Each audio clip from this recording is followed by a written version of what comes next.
Marwa, I'm happy to have you today with us in Learn with Bessern. And the reason why I found that the topic of women in leadership is so important is because of a personal story. 1 year ago, there was this company, what's the name? Unilever, claiming that 52% of the managers are women. And there was a big post about it in LinkedIn. And I was just checking the comments. So there was approximately 1,000 comments. Most of them were coming from men, and most of them were quite negative about the fact that they have decided to empower women, to give them more accessibility to positions of power. I must say that I was a little bit ashamed about it. Things happen. Today, in fact, we all know that there has been a progress in terms of key performance indicators of representation of women in positions of power. But nevertheless, us as humans, we are not reacting all well. There is a lot of different challenges that have come because of the pandemic. There is the numbers that are coming from women leaving their job, what they call usually the great resignations, are more important than in men. The level of stress and anxiety in women has been increasing more in women than compared to men. And that makes it that it is a good thing that today we have the possibility to discuss, in fact, about what is the realities about women in leadership. Now, the thing is that it was quite interesting how you and me, we met. I still remember approximately 3 years ago, we were in a business context, and you were, in fact, leading the audience because you were in the client side, and we were discussing about different business topics. But I was impressed by the fact that the way you were reacting, positioning yourself, being quite outspoken during that meeting. And since then, we haven't stopped catching up on each other to understand a little bit more, to get to know each other. And I'm glad that I finally found someone who really knows about the topic from the perspective, not only of experience, or it's also because of the advocacy that you have with in terms of the leadership of women. So just a short intro. Marwa, you have held several senior positions across pharma, dermacosmetics, medical industry. Today, you are a general manager in a Danish company. By the way, Danish is quite well known. Nordic countries, representation of women, either in corporations, either in the government, is quite important. You hold a doctorate in business administration. And I wanted to understand from your perspective, I got a feeling that women empowerment is kind of a personal story. What can you tell me about it? Okay, so thank you so much, Ivan, for allowing me this opportunity to be with you today in Learn with Bessern. And again, it's nice again to catch up with you after 2 years. And thanks for also the nice introduction. Just one correction, that my DBA is not yet finalized, so I'm in my process to take the doctoral degree. I finished the master degree, and now I'm in the process of, just for credibility factors. That's good. What about yeah, okay. What about the women empowerment? I will tell you something. Me being a woman, let's say a very ambitious person, because this is me, I'm very ambitious. And the personal story behind women empowerment is I suffered a little bit in the start of my career. So I find that it is needed to empower women to be able to have equal opportunity exposure to leadership positions. And I can be extremely proud what I see currently, since probably started a couple of years back, about how they empower women psychologically, economically, socially, to be in the front lines rather than always to be in the back. When I started my career probably 22 years back, and I was the only woman in the whole organization, and I started in sales, and they were looking to me as if, okay, why you are here? Why at all you are in this job? Find a job in regulatory or HR or something. And I did it. I went to the regulatory and I said, guys, this is not going with my ambition. Yes, regulatory is a very nice job, but if you enjoy it, I don't enjoy it. I enjoy sales, marketing, commercial, and all this. Then I said, okay, let me jump in again into the game. And I jumped in again, and I probably spent something like 5 to 7 years having always this look in the eyes. Why you are here?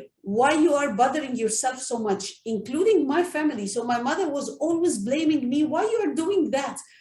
Why you are going from 9 a.m. in the morning, returning back 12 a.m. in next day because you are just hopping around some sales. Stay at home, stay with regulatory. This is a very nice career. Stay with it. And you will not find the man with your job. No one will marry you and all these stories. So I believe personally that really, if you want to do something, whether you are a woman or a man, if you put something in your head and you have the will to do it, you will do it. But you need some support sometimes, and women needs more support.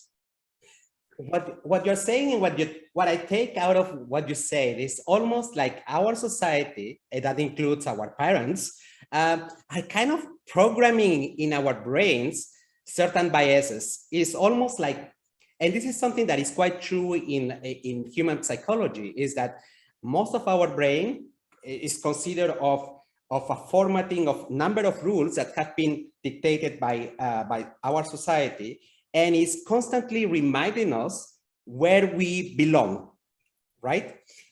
So we all know that because of human evolution, men were supposed to be stronger, men were supposed to take care of the family, and they are the ones also who took the power and who dictated and enhanced this number of rules. And we live all of us, like men and women, programmed, because it affects both of us. Us men, because of our biases, our considerations about women capabilities without any science behind. And we're going to discuss a little bit more about science research that shows what happens with women in leadership. And from the other side, we have women that have been constantly being pushed messages that has affected their ability to be confident on their capacity to be whatever they want to be. And that it is a big problem. So our psychology has determined how we have polarized the world. Coming back to the example of Unilever claiming that 52% of women are now managers, and the reaction. And by the way, this reaction came mainly from men, but there was a couple of women that say, oh, this is a makeup.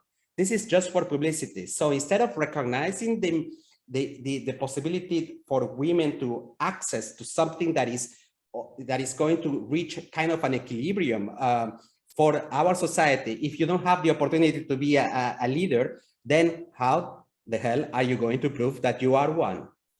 Now, that drives us to our next question, which is more about what is exactly the situation in corporations? Do you have the confidence that something has been progressing, or is just fluff in the air?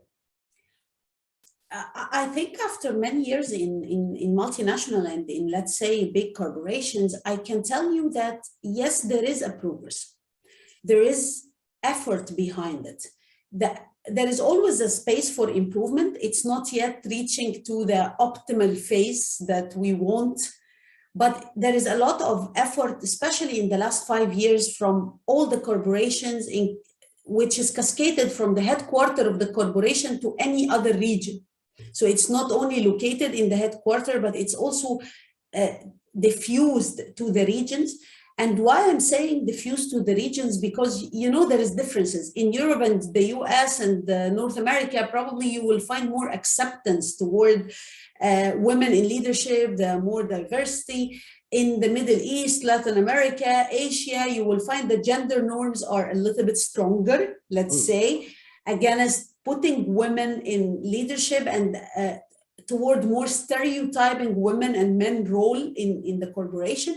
But there is a real progress there. And if we talk about progress in the corporation, we talk about two types: gender equality and gender equity, because they are different. So the general equality is, let's say that this is giving fair treatment for all genders. So what do I mean by equal treatment? First of all, for example, equal pay. You cannot hold the same position, and there is a difference between man and woman. There is a progress in that. And you really see that there is a lot of payment policies and procedures are being revised in the corporation. Still, there is, of course, not to the level, because I read an article I think 1 month ago, about that there is still 16% pay gap in India. But they are aware and they diagnose the problem, and the corporations are trying to work on reducing this pay gap.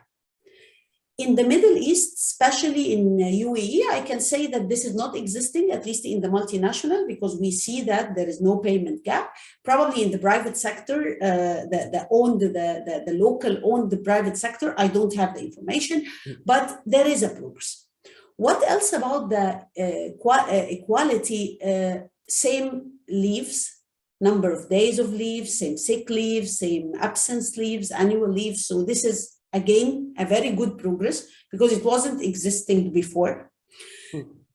What else about the equality is, currently when you post a job in the corporation, both the talent acquisition and the HR teams are really keen to give you a short list which is diverse.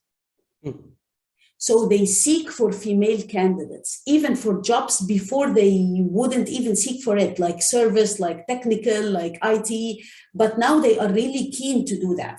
Of course, the percentage of females and males are still not equal, because also there is a lot of background of education capabilities. It's a long story. It's not related to, sometimes the IT female candidates are not even existing. You don't find them, especially in the STEM field. The other equality also is the diversity. You talk about Unilever, you said 52% are managers. I will tell you that every corporation currently have a diverse percentage target, ranging between 20 up to 50%, according to where are you in the diversity life cycle. So this is all a progress, or in the action that corporations take to achieve gender equality. Let's talk about the other part of the story, because it's still also there is a progress, which is the gender equity. And equity is the way how you offer a specific circumstances for a specific gender or minority, not only a gender, but even a group of minority, in order to make them success or succeed. And we also see this progress. So for example, before, the maternity leave was very limited, even in the Middle East, and you will see it especially in the GCC. Now they extended the maternity leave as per the labor law, and some corporations already extended beyond the labor law. After maternity, you should come back with either 75% or 50% of the pay. Policies are changing. They give you the right to work from home up to 1 year after maternity. So they give you a better circumstances to go with your women or female circumstances. What I also finding impressive is the implication or the implementation of paternity leave currently. It is implemented in Europe since a couple of years and in the US, but currently in the Middle East, they also imposed paternity. This is part of how the spouse can support his wife. I find it for the sake of the woman, actually. Yes, men are happy, of course, to take 5 days after having kids, but it's also benefiting us, let's say. So I think there is a progress, not yet to the optimal, but there's baby steps. Every year you find it. So it seems to me that the context is being prepared, being ready, that the conditions are rather positive, but in order to get there, because there is two major issues here. The lack of enough pipeline of talent that is ready to take on board. And that comes from the fact that already in the educational system, women have been biased to certain directions. Hey, do psychology, do something else. Don't be an engineer. Don't be a tech person. Don't be a programmer. That's one problem. And the other thing is more about the human context, that in order to reach to that leadership position, you will have to go with more struggles than a man. And I'm saying that, and I'm thinking, in fact, about a book that I read a couple of years back. I still remember that it was like 5 or 6 years ago. It's called Executive Presence, the Missing Link Between Merit and Success. And it's written by a lady called Sylvia Ann Hewlett.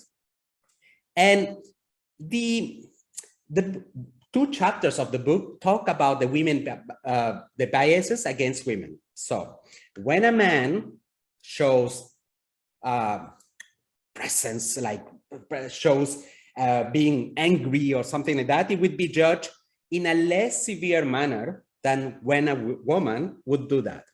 If a man is empathic, is joking around, he will be judged in a less severe manner than a woman. And because in fact, and she talks about the concept of gravitas, which in fact for her, it makes most of the decisions about deciding you are leadership material is based on gravitas. And gravitas, it depends mainly on two areas: the confidence and decisiveness, and showing teeth are the consideration, in fact, in order to judge you are leadership material, and you take that decision within 2 and 3 seconds. I look at you, I will decide you make it or you don't make it, which is quite common, because getting back to the aspect of human psychology, our brain tends to do shortcuts. 95% of our brain is made of these gut feelings. Is made to do this gut feeling is also the area where we are storing a lot of rules about society, rules, judgments. And that's how, in fact, human beings react, taking shortcuts to take decisions instead of having a rational decision with proofs.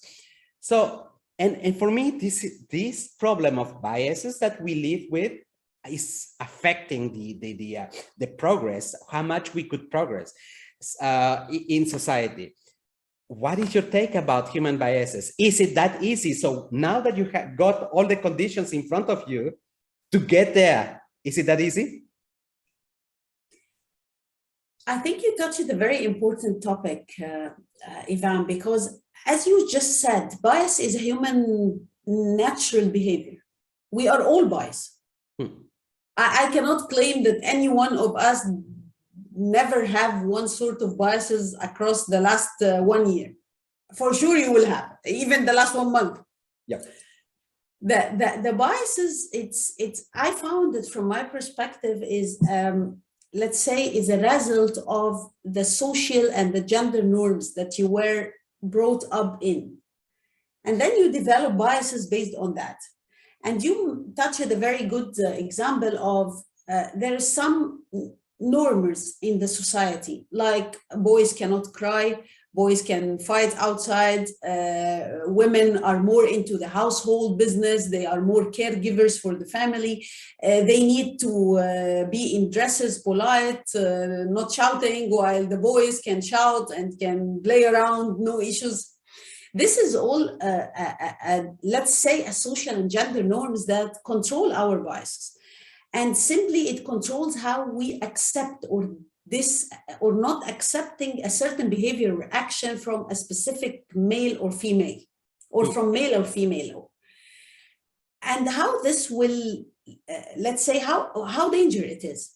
It is dangerous because it makes us put ourselves and the people that we are dealing with in a stereotyping corner.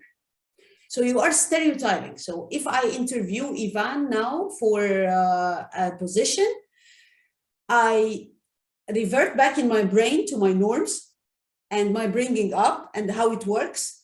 And then I can say, oh, okay, probably Ivan fits the job or not. Absolutely. It's not because of a specific capability checklist that I tested and I evaluated and I said that, okay, Ivan can do that, can do that, can do that. He got a score 8 of 10 out of all the checklists I want in this job. So I need to give him a job, whatever he is, male or female, whatever he is coming from Europe or Latin America or Middle East, I don't care.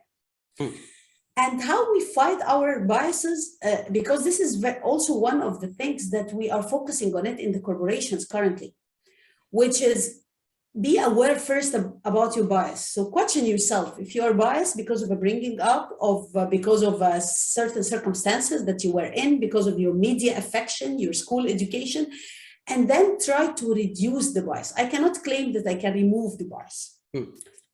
And if we talk specifically about the role of the bias in the female leadership part, I can tell you something, that the biases starts from the early beginning of a female, from the education time. And I was reading a very nice study. It was a mega study actually done in the US, in Florida. They were screening the school record of math for boys and girls in between 1996 and 2002. So they got like a score for all the math records, the math performance for all the boys and girls in the school. And then they tackled the homes for those boys and girls. And they did two types of questionnaire of the researchers. One of the researchers or the questionnaire was directed to the mothers of those, whoever, daughter or son.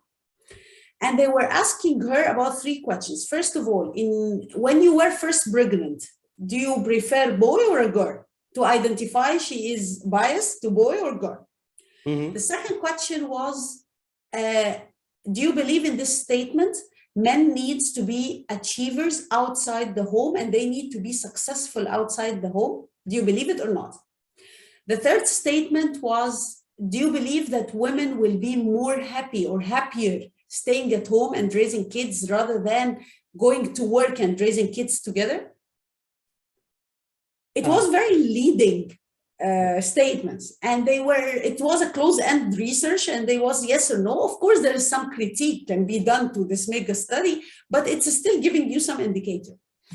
And then they finished this questionnaire, and they asked the boys and girls themselves, the daughters and sons, do you believe in girls should not show the boys that they are smarter than them in math?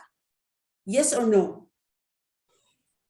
Girls should direct their study more into dance and cooking and all this, or more into math, science, biology, chemistry?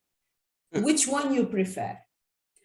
And the results was not strange for me, because I was expecting, when I was reading the research methodology, I was expecting the result.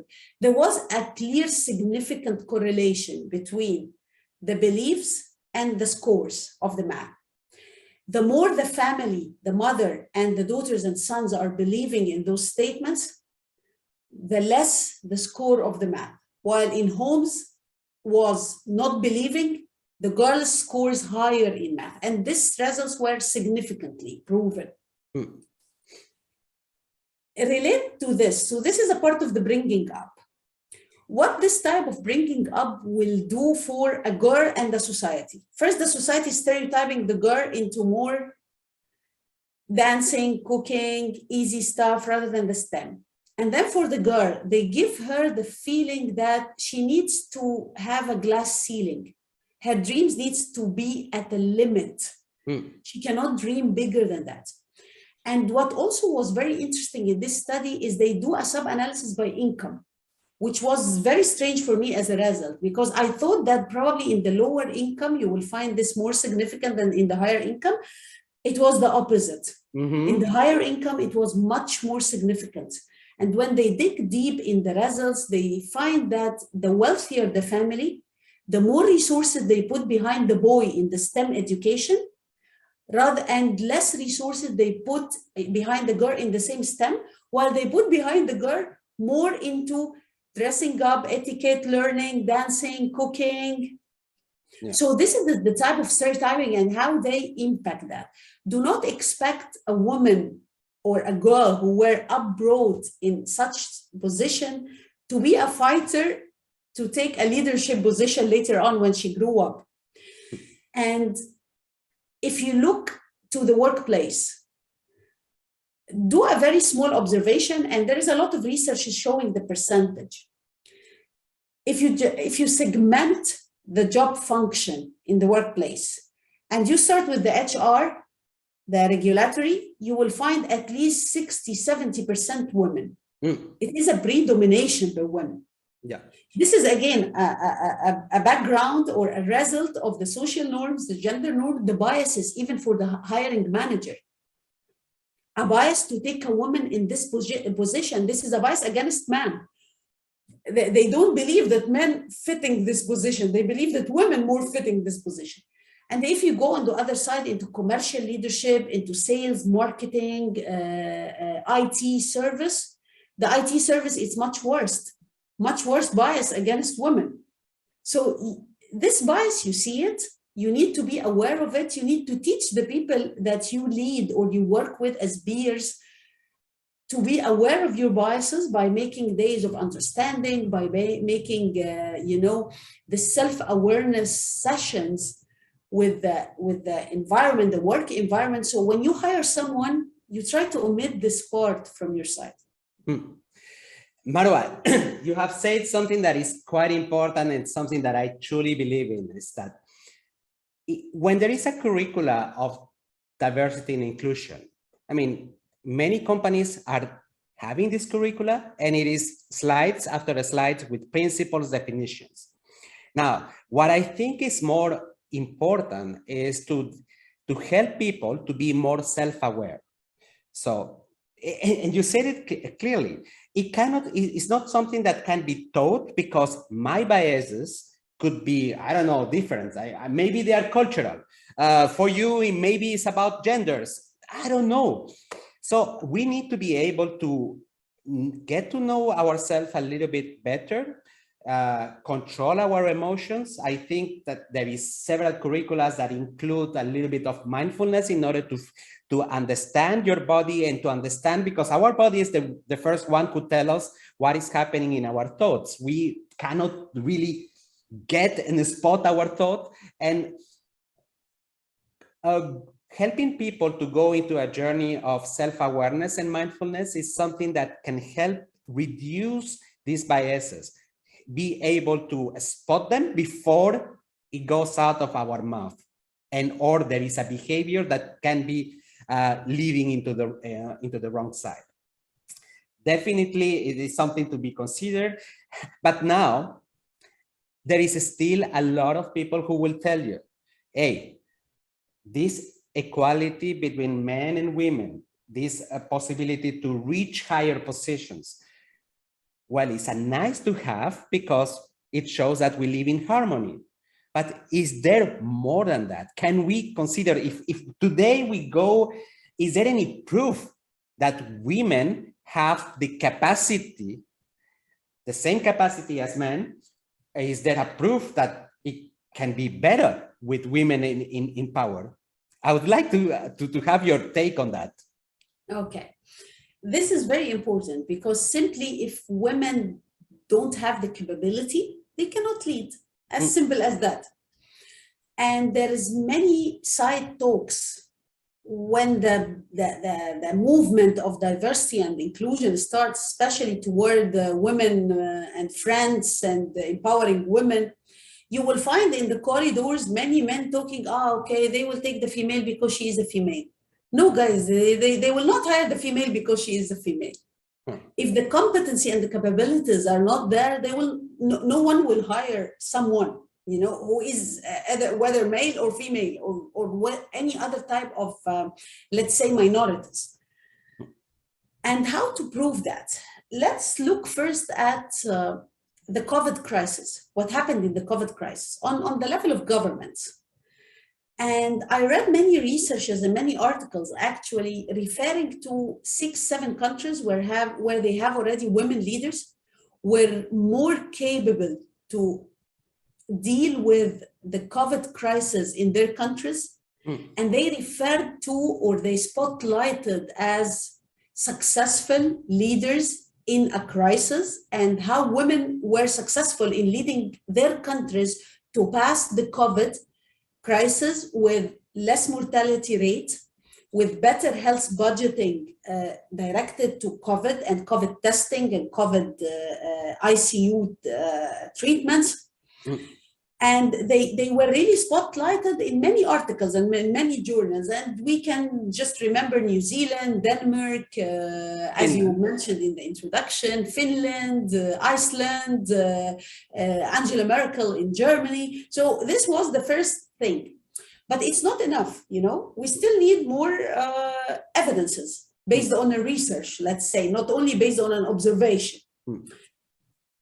In the time between 2020 and 2021, there was, I think, I don't know exactly the number of researches was done on that, but I personally read something like 12 papers addressing how women leadership in crisis was more effective than men leadership inside the corporations.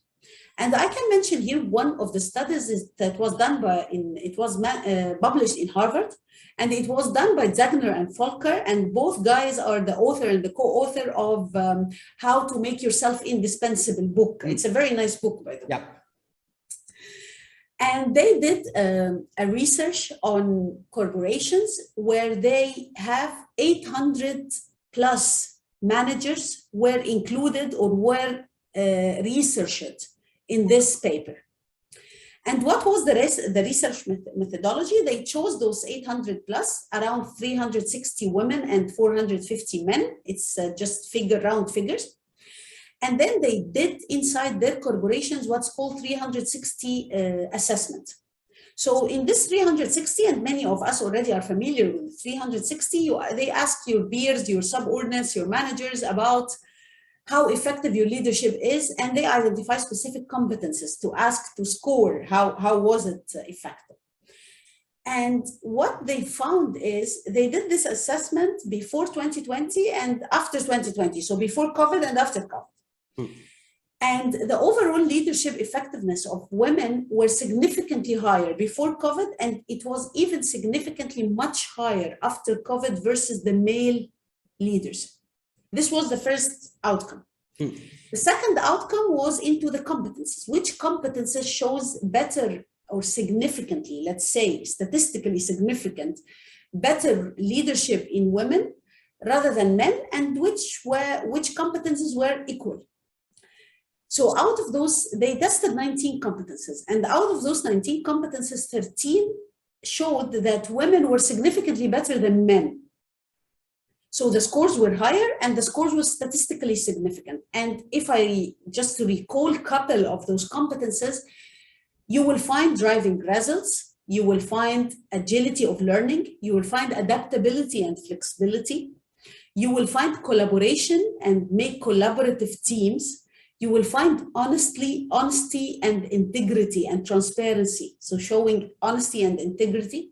You find taking decisions. This is all across the items that women were better, and also change management as well, embracing change. And then when you look at the other 6, you will find 5 competences. Women were scoring higher than men as a score, but it wasn't significant statistically, which is building strategy, customer focus, innovation, taking risks.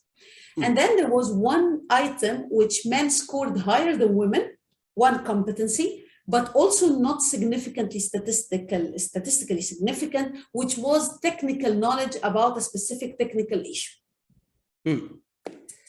So the overall study concluded that women leadership is actually better than men leadership. This research was having, or this conclusion was echoed in a couple of other researches done by McKinsey. And I was reading a couple of days ago an article, it was published in PubMed, about the effectiveness of doctor women leadership in healthcare system in managing the COVID crisis. And it ended up by the same conclusion. Is it enough to give a generalized rule? I cannot say it's enough. Because in order to generalize something, you need to really produce a large number of research in different areas, in different industries, in order to generalize that. But you can get a clue. There is a lot to be done in this research in order to add, to close the gap in this research. But I can tell you from my experience that I see if the woman is really well educated and exposed to the proper resources and the practice and the experience, or let's say the experience practicing opportunity, they will really be good or better leaders. This is from my very humble experience. Of course, I'm biased because I'm a woman, so of course I need to say that. But there is a part of the research confirms that, not enough. Yes, we need more. Yes, and a part of the observation during my long time experience. But here again, educational and experience background and support needed to be as equal as any man have. If you have equal experience and education, you can expect better leadership from one. Listen, Marwa, what you're saying resonates with me. Yes, it's a Harvard study, so it's numbers at the end. Now, the thing that I was thinking is that during COVID, there was another study that was done by KPMG, putting as the highest risk for corporations today, and it was done pre-COVID and after COVID. So it was asking the question to CEOs, what is the biggest risk for your company today? And from number 11, pre-COVID, it has been number 1, saying the lack of talent. And the funny thing is that during COVID, it was a time, during the time of crisis, it was a time that every employee needed to have empathy, more human touch, more support in order to drive through the change, something that men, they just get things done. They don't follow steps that will consider the business aspect together with the human aspect. So, and I kind of blame that the fact that we have not been prepared, not only because men who were in power, who represent still the majority in leadership, were not prepared with all of the things that women are super good at. Second, that we didn't have the female pipeline in order to create that for many employees, things were a little bit easier. Now, I'm getting back to the point is that female traits, female skills is something that anyone can learn. In fact, what if I was back in corporate, what I would do is to learn these skills in where women are over-excelling, over-indexing their performance versus men. Everything is something that you can do, practiced through repetition. And in fact, I also read like a research that was done about the level of an area where women excel is in terms of adaptability. There was a research made across leaders who are constantly moving around the world and adapting to cultural changes, to new ways of doing things. And all of the traits that made them successful were associated with female traits. But in this study, which was super biased, there was 80% of people who were men, but they were good in the female traits. So what I'm saying is that if today there is this information out there saying that women are better than men in leadership positions, it is time for us men to take our work back and work it out to reach the same level. I think this is something where we cannot associate. It's not because you have a biological determination to be a woman that you have it easier, because you had to learn and sometimes to do much more efforts, 5 to 6 times more efforts being a woman in order to excel in leadership positions. So it is about the skills that are learnable, that men can get inspiration from, and that they shouldn't be threatened. Because at the end, all of these comments that we see in LinkedIn about, hey, she didn't deserve it. She got it just because there was a quota of women. We shouldn't be, instead of thinking about what could have been done better, it is time to say, what can we learn from these women that are overexcelling at work, and take it on us, because the journey to be a woman in leadership is never easy. You have much more things than us, and kind of men have the help of these human biases, like the association between good leadership is about being assertive, showing teeth in times of war. You just mentioned there is many examples of leaders in governments in the Nordics where they are not showing teeth, but they're just doing the right thing that people needs on the time. And this is leadership, right? Mm-hmm. Caring about your people. Exactly, engaging your people. Yep. I wanted to touch a little bit base into the area of what makes, I mean, how can you overcome these barriers? How can women start believing in them? What can they practice in order to overcome the barriers that are limiting them into their growth, and also they are limiting them into their mindset? Because at the end, when it's so hard, you start doubting, right? Okay, so before I answer your question, let me comment on the last couple of sentences you mentioned. Because some men are a little bit aggressive toward this building or progress, the more female representation in leadership, because they think that, okay, now they are competing with us. They need to take our jobs. They need to take, this is sometimes when you talk to male colleagues, they call it out. They say it as it is. However, it's not about male versus female. It's never about that. Male and female are complementary genders in the progress of the society, of a corporation, of a school, of any place in this world. And I personally believe that the most, let's say, healthy culture of a corporation is where you have a balanced representation, not only between male and female, but between different backgrounds, different education, different nationalities. So the balance is always there, because this is the real truth behind diversity. And the other truth is, do not stop at a diversity. How you include those together? What is your inclusion actions that you are doing? Because the inclusion actually is more important than the diversity. The diversity is just having different head counts, but how you can make those head counts count, exactly, which is the inclusion. This is the key.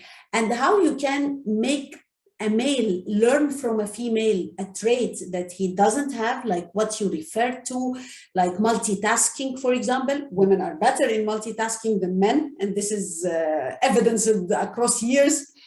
But you also, the female also can learn from a male. Male can be more assertive in controlling things. Females usually tend to be softer way, but sometimes you need to be assertive. So how you learn from a male? And this will be achieved by creating a diverse and inclusive workplace. So learning from each other is, I think, the base of success for a society, for a corporation, for whatever organization you are in.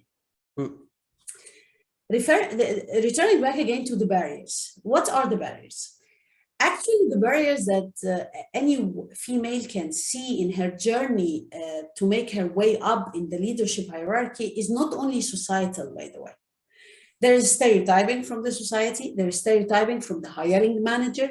There are some HR policies and practices still not to the level of giving the same opportunity for promotion or learning for both genders. But there is also some barriers inside the head of the lady. Ladies are more used to be, or more famous to suffer from imposter syndrome. And this is a research evidence. It's not, you know, among 100 ladies in the senior leadership, 75% suffering from imposter. So they are always self-doubt themselves. I personally self-doubt myself all the time. So it's very clear barrier, because when you self-doubt, you are even, sometimes the self-doubting is preventing you from even speaking out in a meeting. So when you have in a meeting, you start, oh, okay, do I understand the topic correctly? Probably I'm not. So it's better not to answer this question. It's better not to comment. So this is a barrier because your exposure is limited, because you don't expose yourself. Again, because you self-doubt. The glass ceiling that we talked about it. I don't dream big. Okay, I love to be a general manager, vice president, but probably not a CEO. It's not for me. Yeah. You know, this type of thinking. This is an internal barrier that, referring back to the norms, it was put in our heads. So how can we overcome that? First of all, I believe personally, start with yourself, to change yourself. Because the society change is difficult. So changing yourself is easy. So be aware about your barriers and be, let's say, honest with yourself. What are your barriers? And I know my barriers. I personally know my barriers very, very clearly. I know that I'm having self-doubts a lot. I know I'm imposting sometimes. I know the answer. I don't say it because I feel shy, to be embarrassed. This is a man will never do. They will just say it. Marwa, but is it a good thing that men are hiding the fact that they have self-doubts? They're just better at hiding, because as a man, I can tell you, I have self-doubts. It's just that I was formatted in a way when I was in corporate to hide it and to don't see it through. Exactly, but women are not. And this is something we need to learn from you. To hide it? I don't think so. Not to hide it, but to overcome it. To overcome it, let's say, not to hide it, but let's say to overcome it, to think about it, not everything, because really the self-doubt at the woman mind is much higher than a man mind. You will never be able to imagine the difference. And so first, be self-aware about your barriers and seek for help if needed. So mentorship, enroll yourself in a mentorship program, hire a mentor, hire a coach, ask a peer, even if you don't go to a mentor or a coach in a formal way, but find a peer or a manager that you can trust and you can be open. I self-doubted myself in this specific topic. Am I right or wrong? So this gives more self-confidence with time. The glass ceiling barrier can be overcome with working on your mindset, because it's a pure mindset. It's if you are will enough and you have a strong will to be, why not I'm in this position? What I lack in order to reach to this position, and then I feel what I lack. The third thing, which is very important, work on your education. Don't spend one single year without adding to your skills something on top, because this will empower your self-confidence, reduce your self-doubt, and it makes you feel better, even psychologically, you know, so it will give you this boost of pushing, getting forward. From the society or the corporate, let's be more specific into the workplace. What they can offer, and this is already started in some corporations currently, they offer mentorship and coaching program for females, for young females leader. They need also to start picking up the talents, the female talents, to build the talent funnel or the talent pipeline early on. So starting from the universities, having some scholarship, internship programs to females in the areas, specifically the areas which is a question mark for a female, like all STEM areas, all commercial area. Get those guys as an internship, train them, and then keep the connection.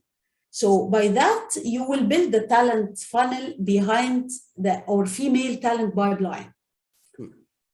So the talent funnel is important. I am personally enrolled as a mentor in a very nice program called STEM Hair Up. It is focused on the young schoolgirls in the poor countries, where you are talking about what is STEM, and you train the girls in early age, in the age of 13, 14, 15. It's a high school age, about communication skills, emotional intelligence, presentation skills, then ended up the program by making them work on a project on a female leader in the world of STEM. So you are creating also the idol. Those girls will go. So you are trying now to change the mindset. And I basically encourage any corporation to sponsor this type of activity because it works from early on. Other barrier, which is again coming from the females, there is very poor female networking. You know, decisions in corporation, let's be very bold in that. Yeah. It's made always outside offices. It's made always in the networking events. Yeah. And you mentioned very nice thing, Ivan, in the start. I take a shortcut decision. I like you, I don't like you, I know you, I don't know you. Okay, you are hired, you are promoted. So we lack female networking.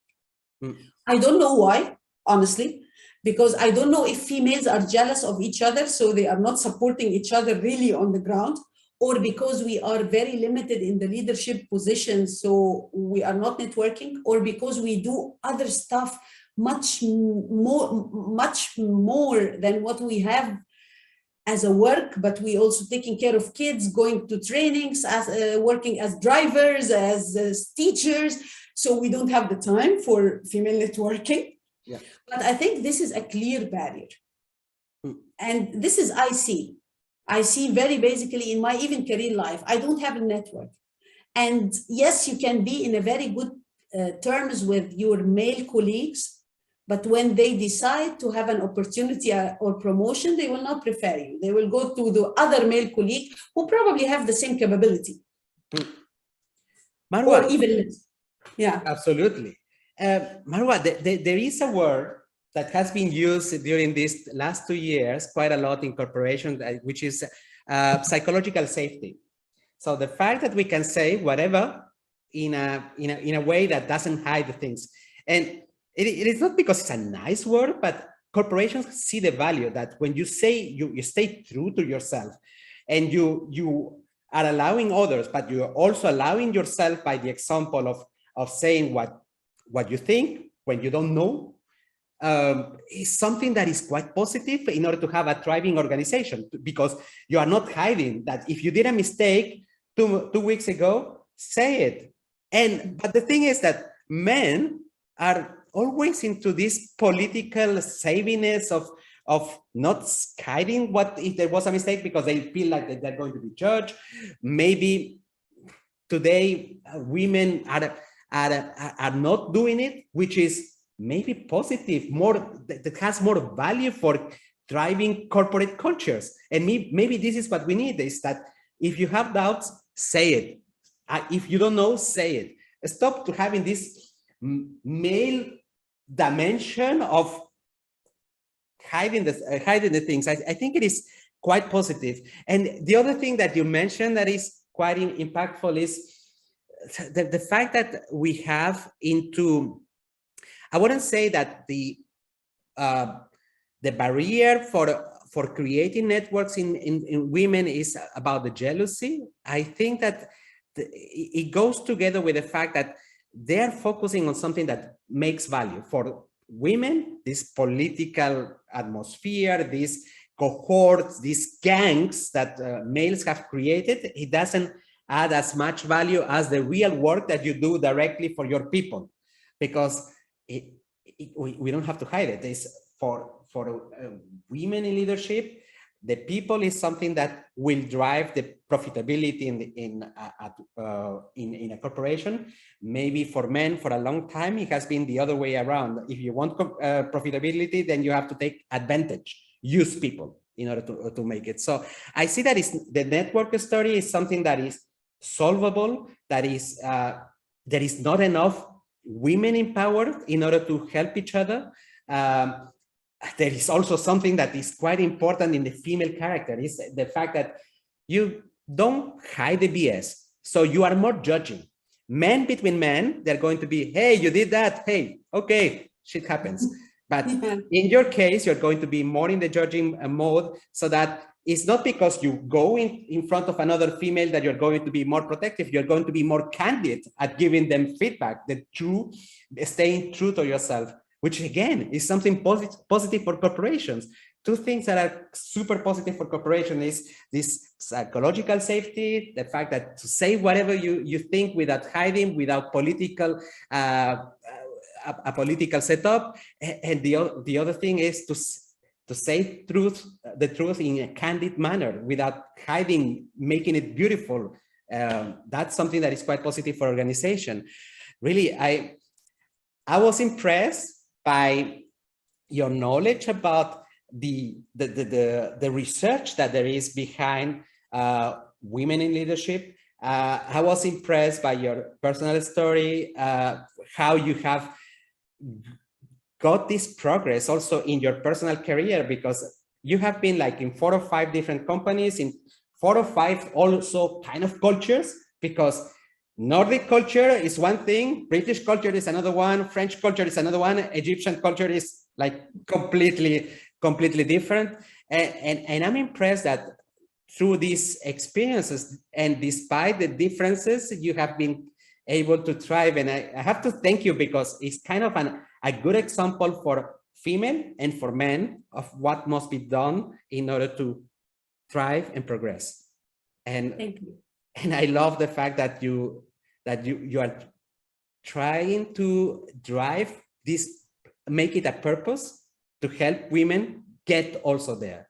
Marwa, thank you very much for being with me, for sharing all these insights. I think that if we had to, if somebody wants to get in touch with Marwa, so just type it in LinkedIn, Marwa Soliman in LinkedIn, and really it was a quite insightful podcast episode. Really, I feel like I have learned a lot. Marwa, anything that you want to say before we close this discussion?